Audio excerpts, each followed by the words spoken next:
welcome to our session. For those here now and for those who will be watching the recording afterwards, my name is Caterina Kuschel. I am Associate Researcher at Centrum Graduate Business School and Pontificia Universidad Católica del Perú. I have been doing research on women entrepreneurs from different profiles, yet I have specialized on women founders of startups. And today I will be chairing this session, and we are pleased to have you here today. In this session, we will be discussing with some editors and contributors to the book, this book, The Wellbeing of Women in Entrepreneurship, a Global Perspective, published by Routledge. We will discuss why well-being is relevant for women's entrepreneurial activity. Okay, I will introduce the topic and I will also introduce the panelists. And then we will do a couple of rounds of Q&A, questions and answers for them. So if you have any question, please do not hesitate to paste your question or comment in the chat box. This session ends at 10:55 a.m. Eastern Time, and we want to make the most out of it, okay? Okay, let me please start by introducing you to the topic. What is this about? In the 21st century, women undertaking entrepreneurial activity on a global scale is growing exponentially. It's a big phenomena. And they're growing because with by many reasons, with the purpose normally of earning an income, becoming independent, and most importantly, to improve their well-being and that of their children, their family, and dependents. The concern for the well-being of women in entrepreneurship is more critical today than ever before due to the effects and deep disruptions of the COVID pandemic on their independent activities.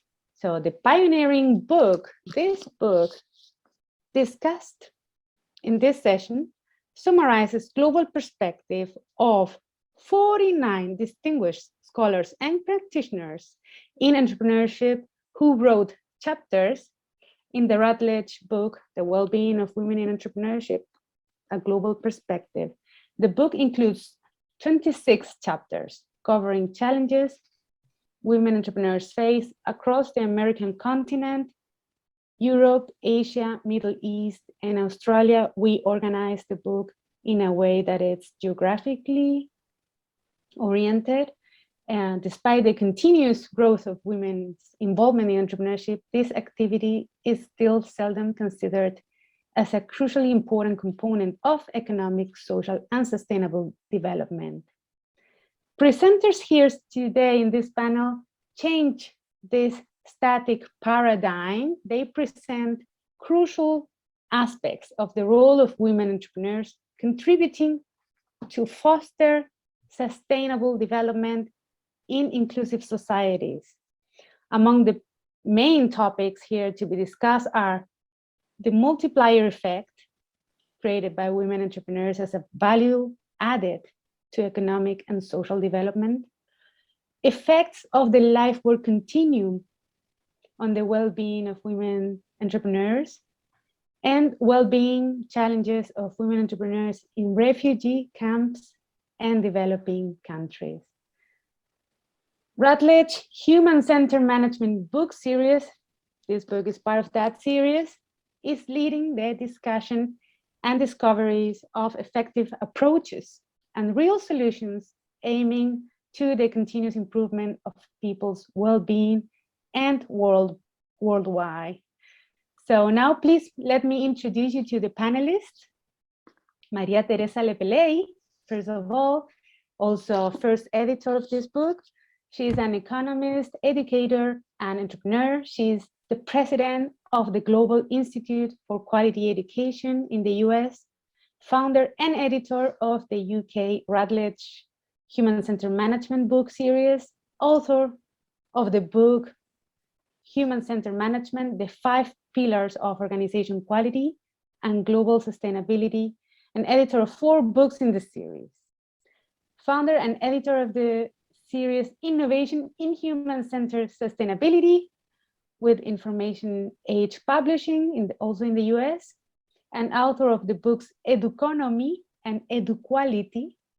In the late 90s, she led Entrepreneurial Institute and created the first program for women in entrepreneurship in Chile, and later organized the first global forum of women in entrepreneurship at the University of Connecticut in the US.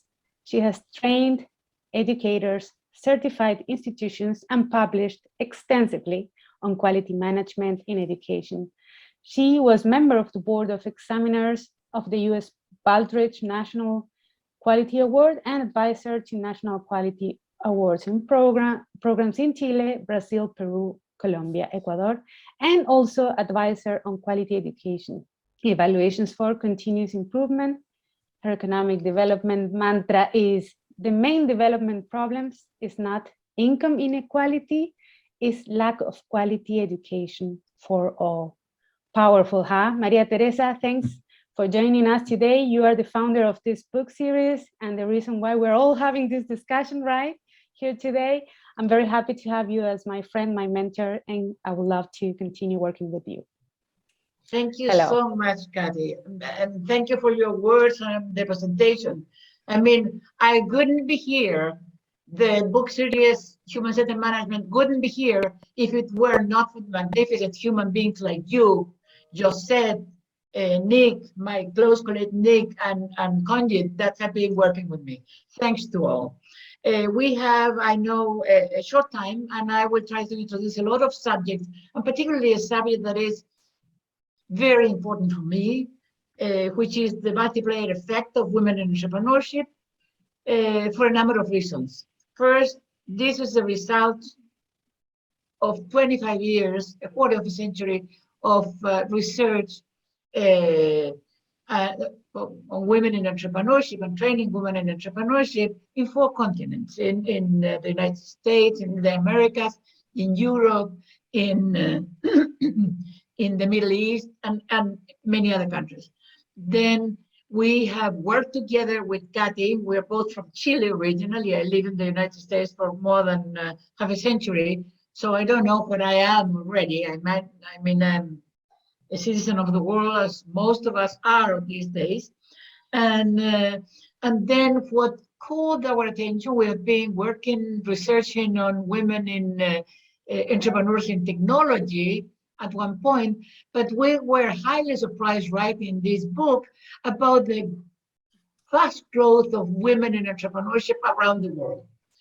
Okay, and it makes a lot of sense because as women, we need to be independent, and entrepreneurship gives us that opportunity, and they give us time also to take care of all the responsibilities we have for household, for children, for our parents, so on and so forth. So it is a very unique activity for women, and we need to enhance it and promote it to a further degree.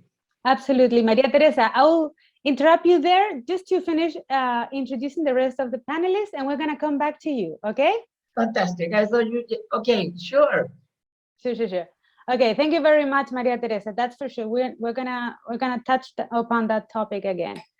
So Nicolas Butel here, PhD. He's professor of management at the La Penta School of Business at Iona College in New York.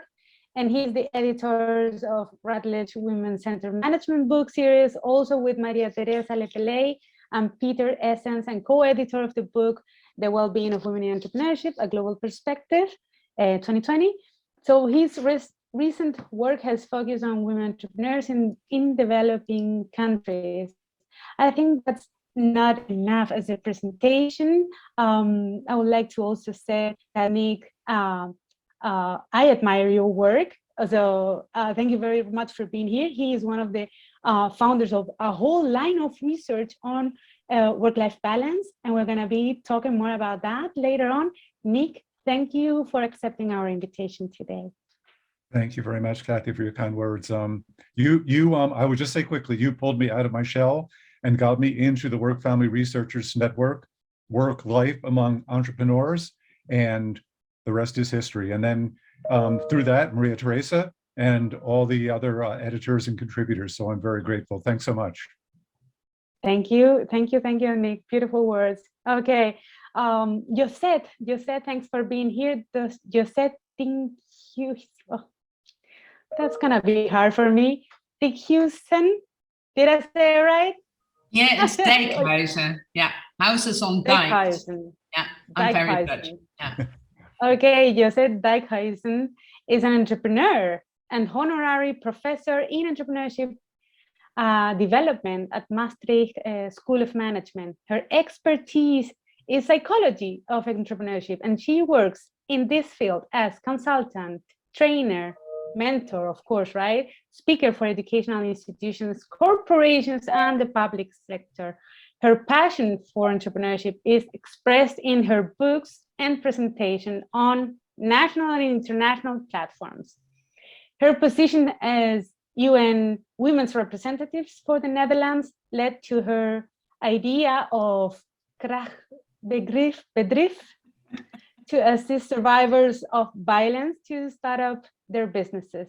She received international and national awards for her inspirational work, such as the AMBA Highly Commended Award, Fritz Top Women, and the Eindhoven City Friendship Award. Joseph, what an honor to have you here today. Welcome.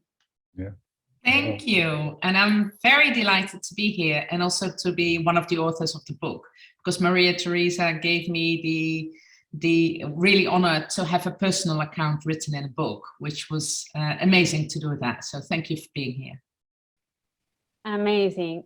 Thank you very much, Josette. Conjit Hailu Gudeta. We met early in our careers, right, Conjit? Now she's a postdoc researcher at Maastricht University, the Netherlands also, and an assistant professor at Addis Ababa University in Ethiopia. She holds a PhD from Tilburg University, Department of Human Resources Studies.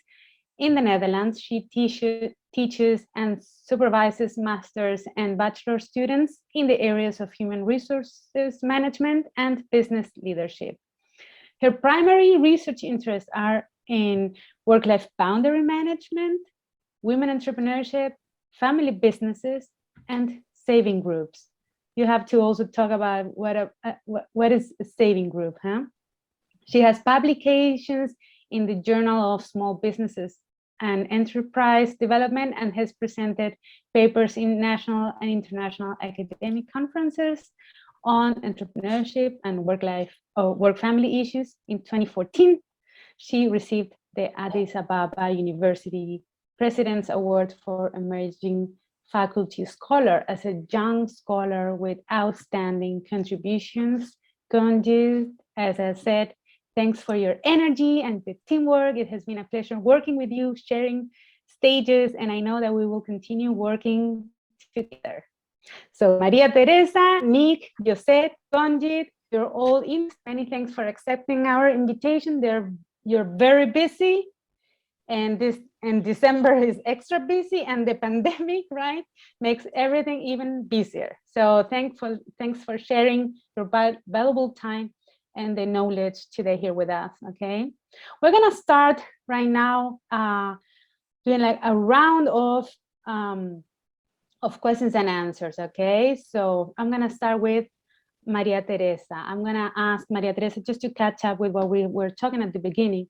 You're the founder of the Human Centered Management book series. You have led Routledge series that you started with your book, Human Centered Management, the 5 Pillars of Quality Organizations and Global Sustainability, just a couple of years ago in 2017.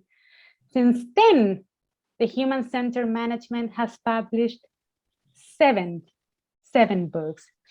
This is an unusually fast growth for an academic book series. What do you think are the main elements stimulating this fast growth? And then I'm going to ask you also a second question, if you allow me.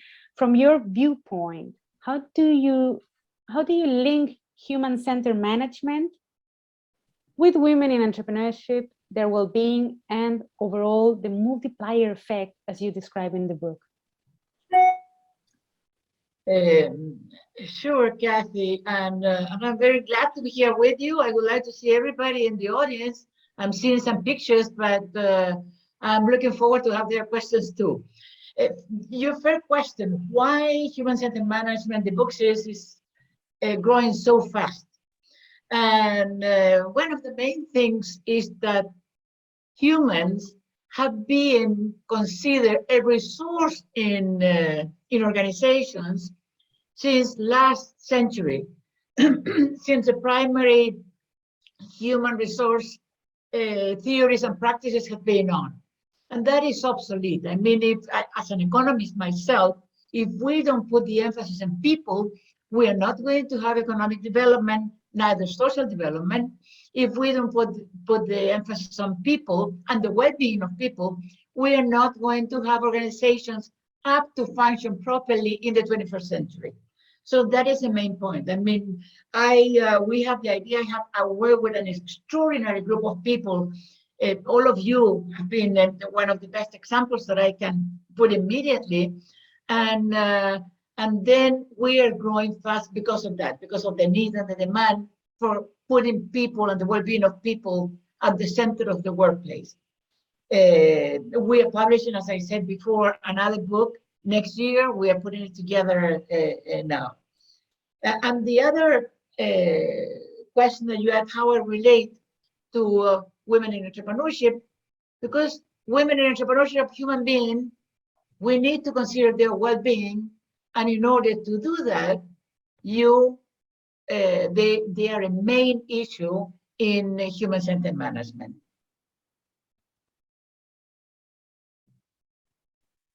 Okay, amazing, amazing. I think we're gonna also repeat probably some issues, because we're gonna come back and emphasize some ideas here that Maria Teresa just wrap up. I want to continue with Nick. Nick, you're one of the founders also of the research line of work-life interaction. I remember one of the probably the most cited work that you have on in work-life, that was probably one of the starting points, right? Back in the 80s, I can say, but anyway, still Wow, strong paper. Yeah, I'm not remembering. History. So that's history. Yeah, but that was the basis of a research line on this dynamic of work-life interaction. So based on your perspective, can you explain us a little bit the new perspective, the life-work continuum? And secondly, if I can you also explain how the dynamics of family and work are somehow affecting the well-being of women in entrepreneurship? Okay, well, thank you, Kathy. Much appreciated. Yeah, I was blessed to work with Jeff Greenhouse to work on sources of conflict between work and family roles.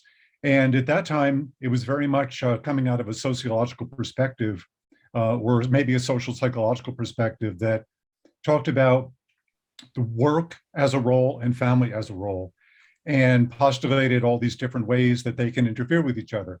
And in a way, it's archaic in a sense, because we've evolved to the point where people now recognize that their life is one whole. It's not just a work life or a family life or whatever.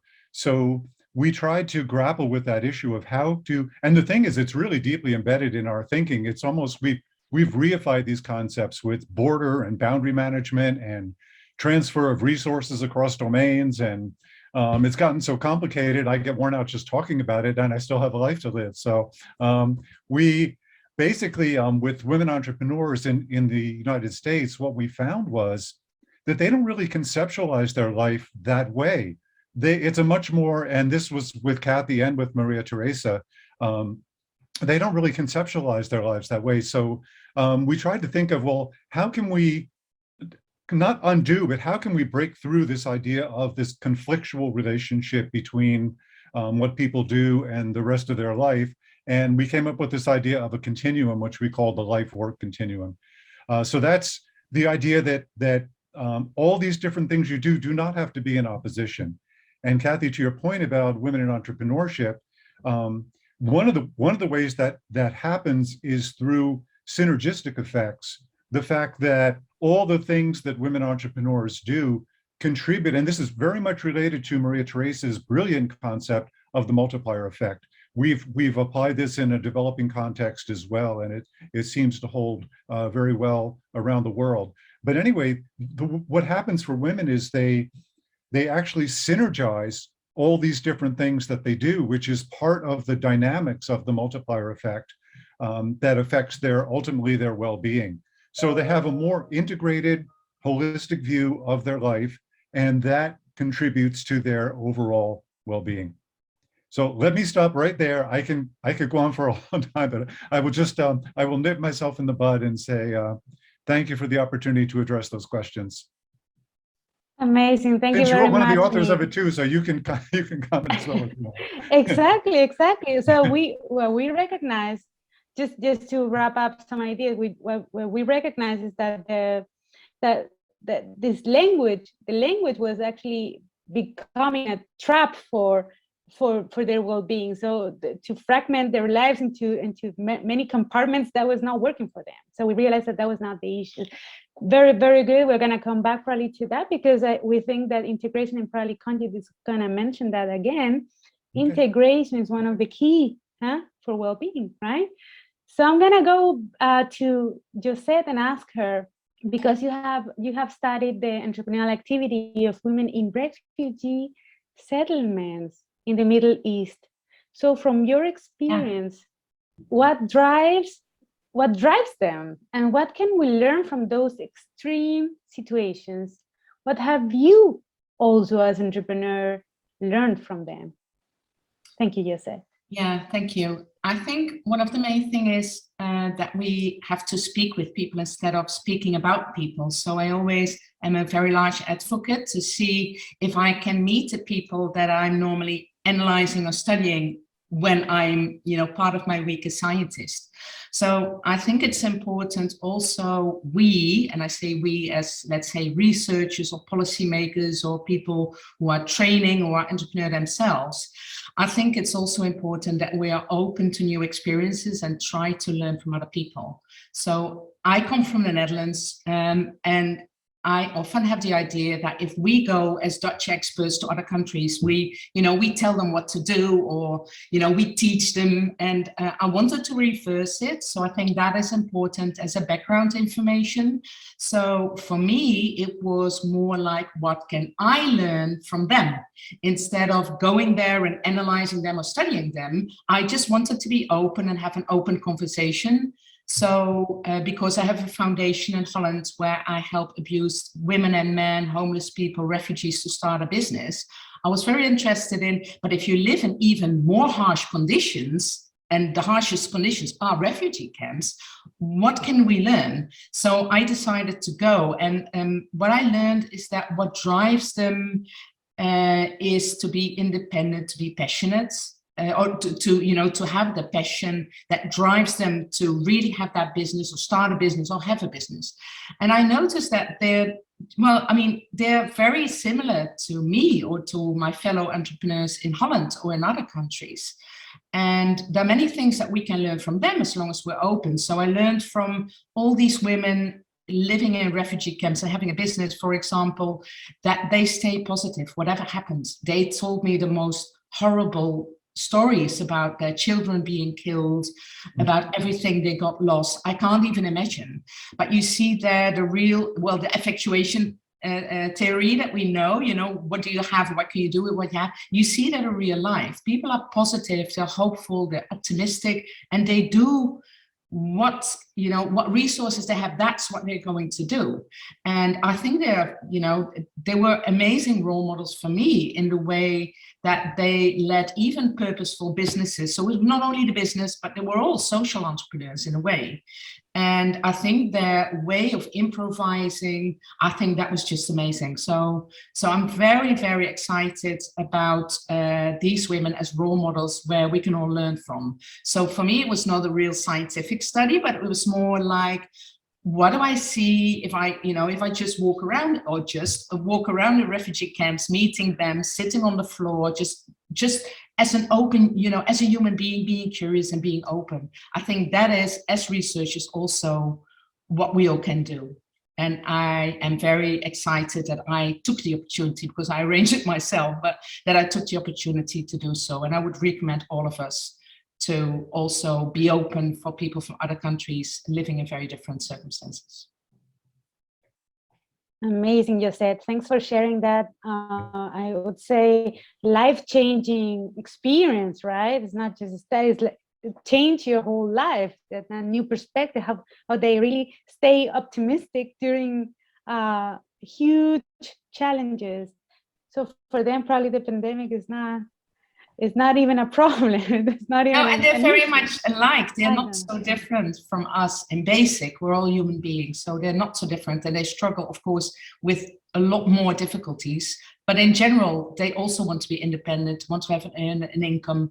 They want to be good for their family, etc. So we're very similar. Thanks. I also like that you shared this idea of well-being as the driver, right? Yeah. Maria Teresa, do you want to add something? Yeah, you should probably emphasize that we wrote this book in 2019, and it was published before the pandemic. So we're talking pre-pandemic about our chapters right now. Yeah. Absolutely. Yeah. Our book was pre-pandemic book. Actually, that's also an option for, we have Nathaniel that is also raising the hand. Oh, we're gonna wait a little bit, Nathaniel, if it's possible, or you can pose your questions after my last question to Conjit. Then we're gonna do a round of questions. Okay? Thank you, Nathaniel. That's all right. Conjit. Okay. Thank you. Conjit, you have studied women entrepreneurs in Addis Ababa in Ethiopia. What are the challenges right there, and what coping strategies do they find? Thank you, Kathy, and for the opportunity to share my research outputs. And also, it's very humbling to speak on women entrepreneurs and work-life experiences after Nick, who is also pioneer in the area. Looking at the challenge from the perspective of the work-life interface experiences of the women entrepreneurs, that was specifically what I studied on. We found out that women living in this context, in the developing context such as Ethiopia, and a context that could be shared by among other sub-Saharan African countries, we saw that these women have varied responsibilities in their work, family, and community domains. When we're seeing the work, the business, and managing and operating business in this context was very difficult for the women in certain contexts, particularly living in a patriarchal society. Sometimes certain expectations from the women is their stereotypes, and also being the manager, the leader, in taking care of so many responsibilities there also the challenge, and not to mention corruption and other administrative related challenge. And still in living in certain society, the women also face a much greater burden of taking care of caring for the family, immediate family, and also extended family in this particular context. And in addition to that, the women are also required to fulfill some community roles being perhaps in certain cases attending funerals, visiting the ill, and just lending some help, being there for various members of their community, be the neighbors or even some kin in their lives. So all this puts extra burden or a great deal of burden on the women and the normative general expectation that exists in this context. Women being expected to fulfill these roles, and while men have less of the burden or share of taking care of this care and domestic responsibilities, and others was found also to be a challenge for the women, affecting their well-being, and also to a certain extent somehow affecting the growth decisions and intentions, and in a few of the cases even the decision to exit the business altogether.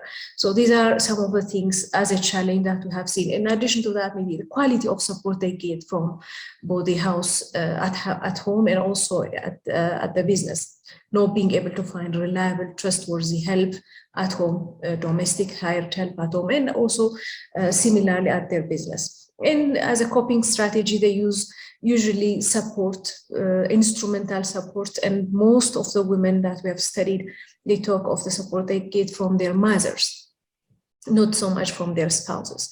But the mothers are instrumental help, hired helps with all the challenge that the women report as being less trustworthy, but they are instrumental for these women, and hiring relatives, particularly in their business, because they find them to be more trusted than other individuals, and mostly trying to combine, integrate, as Nick mentioned, trying to find a synergy between business and family roles and also community roles, and trying to get everything together. And with this challenge comes of, feeling overburdened, but they try to set priorities and try to manage emergencies and others.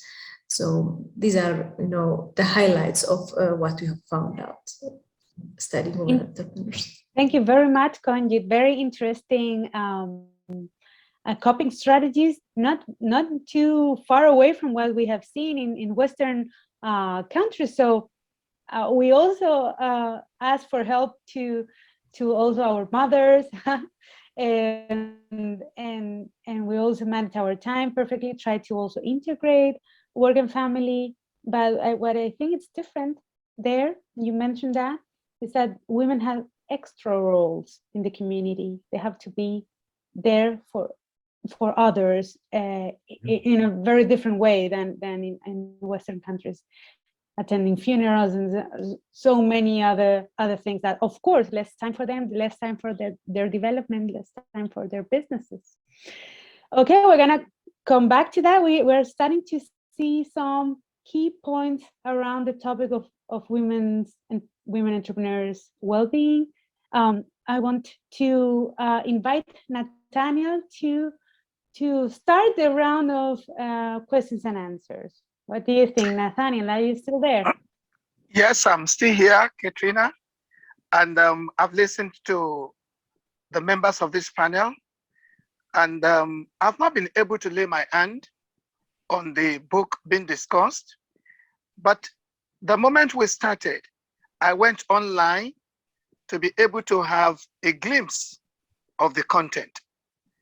Initially, I was thinking that Africa has not been well covered in the book, but after listening to Konjit and looking at the table of content, I've been able to say that the book has taken case studies from Zambia, Kenya, and Sub-Saharan Africa. I want to say that it's been a very fantastic work that's been put into this particular book. I am sure to recommend this book to my postgraduate students, particularly in the gender aspect of entrepreneurship at the university where I am an adjunct lecturer. It's good to see Maria Teresa, and I'm seeing her for the first time. I'm meeting quite a good number of you for the first time, but not Katrina in particular. We'll be meeting and on some other platform. It's been a very wonderful work that you have done. I give you kudos. Thank you for this intellectual work. Thank you very much, Nathaniel. Maria Teresa, do you want to do a quick reply to Nathaniel's words? No, I'm very happy to hear him. I mean, we've had contributors from all over the world, extraordinary contributors. But as I said before, I like to hear who reads our books, who people think about our books, because that is the what we need in order to continue. So I really appreciate your words now. Thank you so much, and let's continue working together. Sure. Yeah, sure. Kathy, Thank you. Nick, go ahead. So, Kathy, if there are no questions popping up, I don't know, I'm not looking at the chat box. Would it be all right for me to ask you a question? Absolutely. Absolutely. Okay, Go well, ahead. you're well known for offering entrepreneurship courses and programs in many different places, such as Chile, Peru, Canada, Germany. In your experience, what are the hallmarks of excellence in entrepreneurial education? Oh, that's a good question. Thank you, Nick. As you just mentioned, I had the honor, the privilege of working in the educational sector at universities, right? In Chile, Peru, Germany, and Canada. And as I was also talking with Maria Teresa, the hallmarks of excellence in entrepreneurial educations are related to the strengths in each of these economies. And she probably, and we had a discussion, an email discussion about this, because of strengths, I also understand the strengths as a sectorial strength. So regarding to the sector strength, that's the entrepreneurial education developing around that industry or that sector. And I will start with the difference that I saw, and then I will probably see the similarities among those 4 countries. According to my experience, I have seen that there are different emphasis and level of progress levels in these 4 economies. For example, in Peru and Chile, although they are different, Chile might be high income country, OECD, part of the club, let's say, but also we say the tail of the lion, not the head of the mouse. I don't know if that makes any sense in English, but in Spanish it's a saying. So we are like the country that is probably behind among the big club of countries, and so it's different. It's also different in comparing those Chile and Peru. But I'm trying to, but culturally we are similar. Mm-hmm. We have both large social challenges to address, okay? And the proximity to those social problems like poverty, injustice, violence, serves as a motivational factor for many social entrepreneurs. Probably Josette has also seen that in the refugee camps, okay? So as she said, they were all social entrepreneurs. They want to change something. They want to create jobs. They want to create well-being. Entrepreneurial passion is the driver. We also saw the social development goals. Now they are very fans and everyone knows them. At the beginning, no one knew them, but they're very present in South America and South American countries. And now the shared value creation, that perspective is also playing a huge role in those countries, has been also exacerbated during the pandemic. And on the other hand, Ontario, Waterloo, also Germany, I've seen other dynamics between the ecosystem actors. So I've seen there's more public-private partnership. We also had a discussion with Maria Teresa about this topic. This is very important because there are different views. In Chile, the public sector is driving the entrepreneurial ecosystem. In Peru, is not the private, it's the private sector. And actually the private sector, the universities in the private sector are moving the entrepreneurial ecosystem. But we don't see in Canada and Germany, you see those partnerships very tight together, funding from here and there. It's a different dynamic. It's not that it's better or worse, but I think it's different. And because I was also writing here a chapter on ecosystems. So those are the similarities And I think what I like to just finish is to say that there are also similarities in entrepreneurial education in general. Two similarities to be precise. The first is the triple bottom line. Everyone wants to have the social, economic, and sustainable effect. And so that's a big orientation in all of the countries, and also focus on the competitive advantage of each country. So what's the sector that each country has to focus on? That's from, of course, an entrepreneurial ecosystem perspective. So we're changing probably the level here of conversation, but that relates, these ecosystems are related to the entrepreneurial educational ecosystem as well. So those are very, very tied together with the industry of the main industries of those countries. So that's my highlight here. Thank you very much, Nick. And I want Thanks. to Well done. thank you. I want to address who wants to probably talk about Barbara Orse, Professor Orse. Thank you for being here. She has a question in the chat. She said, can you speak to any reports or action strategies on mental health and well-being of women in local communities? I heard snippets about erosion of mental health, but there's little evidence in hand. Thank you. I don't know, Josette, probably you have seen a little bit of that? I know there are some reports about the Middle East, and for example, there was one report I saw today about Doa Al-Tadini from Gaza, some research, but I must say I also am not very much involved in that field if there is a lot of research about it. But I can definitely, because I have a whole file with regard to also the local community, so I will look it up, and if there is something, Barbara, I will send it to you. But maybe Conchit has some, and Maria Teresa raised her hand. So yeah. Maria Teresa. Yeah, raise your hand. I would like to. It's an interesting question, Barbara, and I don't know if you are referring pre-pandemic or post-pandemic. I guess that you are referring to the disruptions that we are having post-pandemic affecting women. I would like to say that from the point of view of human-centered management or human-centered well-being of women, although mental health is one of the aspects, we have 7 dimensions of well-being, okay, that integrate physical health,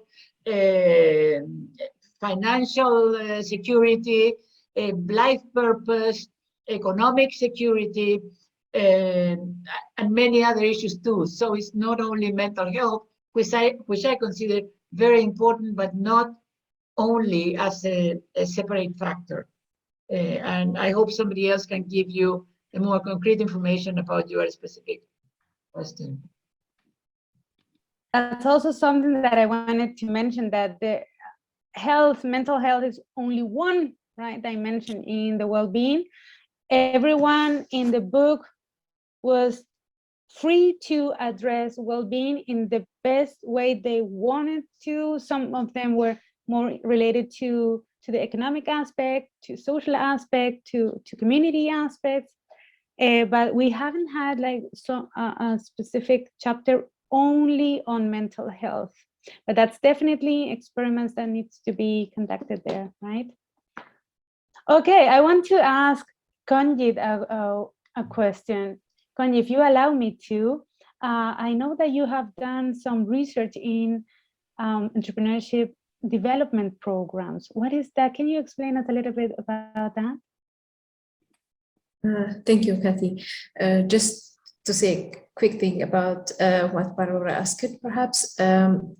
I was recently involved in a research project that explores the well-being of women, not entrepreneurs, but women working in low-skilled jobs, we have produced when we have drafted a paper, but it specifically looks into the relational aspect of their well-being, the women's well-being. And if you are interested, it's not yet sent out to be published, but not yet published. I can share that with you, but I'm not very much aware of a report that explores the mental aspect of the women, if it's specifically, if you are asking on women entrepreneurs. Coming back to your question, Kathy, it was a kind of a case study that we tried to explore on one of the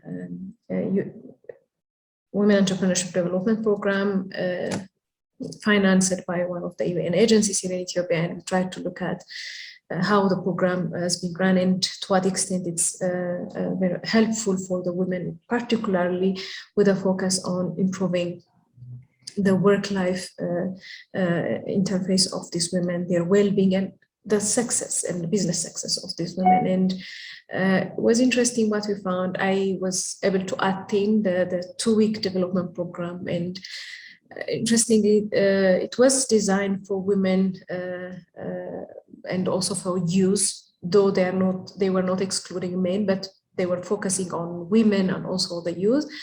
But there is no much emphasis or even an introduction of the challenge that they would be experiencing as young entrepreneurs or as women entering into a business.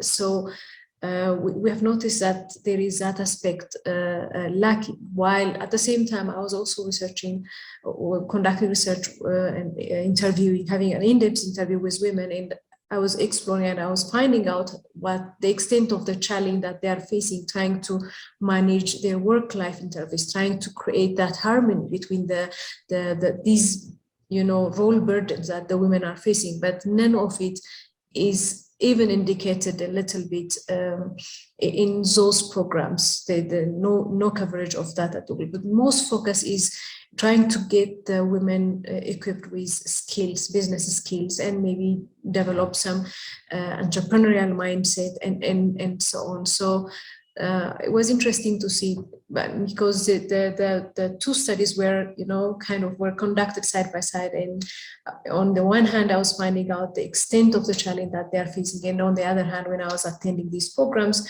I was able to see none of those challenges, the real life challenge that the women are experiencing, has been indicating as a challenge that they would be facing when they go out and establish their businesses. So it was an interesting experience that I've had exploring the Entrepreneurship Development Program. Thank you. Beautiful, beautiful. And those programs also shows us that different women have different profiles of women have different needs, right? And those different needs, of course, has to be targeted differently from an educational perspective, right? From how do you teach them some entrepreneurial skills or the mindset that you said. Okay, I want to finish with the last question, and then we're gonna try to wrap up this. The last question goes to Josette. Josette, what can women entrepreneurs do themselves, right, to increase their well-being? How can we all do to increase and I think we all already have some ideas, right? But how can we summarize that? What can we do? What can we recommend them? Yeah, well, I like to get the question, Katrina, because I think that often we think that other people would take away our obstacles and our barriers. And I think we're strong enough to do a lot ourselves. So I think that one of the things we should do as women entrepreneurs, and I try to stimulate it myself here in the country, is that we learn from each other and we really are cooperating, because I see that often we make it more difficult for each other. So we're not very supportive in many occasions. And I think that because a lot of the women don't use so much the business networks, but they use family and relatives to try to cope with, with the struggles in their business, etc. I think it's very important that we really cooperate and we try to combine our forces. So cooperation, I think, is really key. And of course, we can think about a lot of other things that, we extend our knowledge base and We must be also a little bit stubborn, but we hear also from Conjit, and I know from my own PhD, the struggles of the expectations also in the social environments. So, but I think we can learn a lot from each other. And for me, cooperation is key. So we should shake hands and try to make the best out of it together. I think that's the easiest thing we can do. We cannot change policy and we cannot change other things. But what we can do is cooperate, and we're very good at it. So yeah, let's do it. Good, we agree. Well, probably in Europe we cannot change policy, but in South America we are still in the process. We're young countries, we're still changing our policies. So that's why we can still, make some changes. I want to invite Maria Teresa to give like 2 minutes words of what do you think are the next steps? So, because this book, my dear, has created a whole new line of research, or a particular emphasis, because before everything was, oh, poor women, right? They have so many challenges, but no, now we say no, they are taking the lives by their own hands, as you said, and we have to learn from them. What are the next steps? What are the next books? Are there any other projects, Maria Teresa? What's next? Well, the next projects, we are going to discuss it together after this session, Katarina, so be ready for that. But I would like to say a couple of things, what needs to be done. First, I see women in entrepreneurship not only or exclusively as a female endeavor. I mean, we have women and men on earth, and we need to get to work together. I have benefited a lot from my collaboration with men, okay, and Nick is an example. And I know that they have also appreciate what women like us are doing. So that is one point. The other thing is to concentrate efforts of women in entrepreneurship in, particularly in education, and in general in education with quality standards for all, as Kathy said, my mantra at the beginning. That is critically important.